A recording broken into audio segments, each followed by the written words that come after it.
just very sensitive and sacred revelations that you can receive. And there's a lot of revelation that's not meant to be shared publicly. That's meant to be received individually.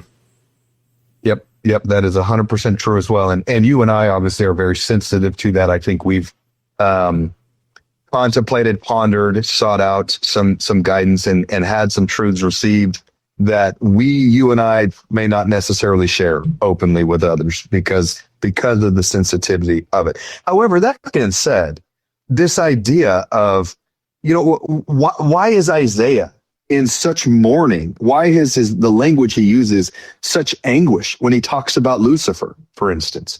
Because he understood the eternal round. God, he could have had it all. Oh, no, not what I thought would come out of this podcast. Just got a copyright strike. But Isaiah understood Lucifer was a glorified being, right? I mean, he was pretty well down the covenant path, you might say. He was pretty far down the eternal round. At some point. All of a sudden, at some point. Yes. Yeah. And all of a sudden made a conscious decision to say, this is not the plan that I desire any longer. Or here's another possibility. He did not fully comprehend. So he did enough to qualify for the glory he received. However, he did not fully comprehend the implications of that glory and what the Lord's eternal plan was. And for whatever reason, got to a point in which he could no longer align his will and his attributes with the will of the Father, right? He was now in opposition to that. And that's not something we teach in the gospel today. However, it is conceivable that an individual through various means could qualify for and do all that is necessary to receive glory, a degree of glory, or even celestial glory. But then when we start, and this will come in with section 132, when we start talking about exaltation, right?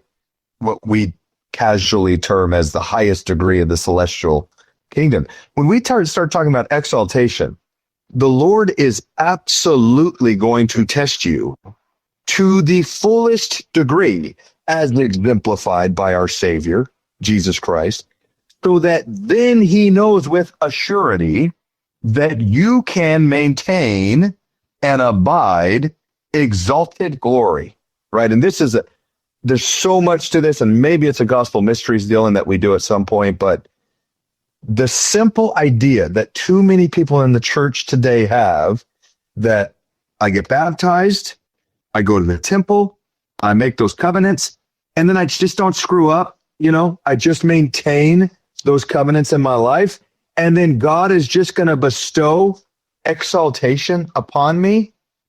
Loiter the story of Lucifer, loiter to the end. The story of Lucifer, coupled with what Joseph is revealing in these verses, clearly showcases and highlights, no, this truly is eternal progression.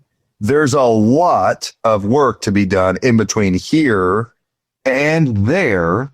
And the simple truth of the matter is, there are many today who believe I just keep these covenants, do whatever else it is I want to do with my life and just be a decent person.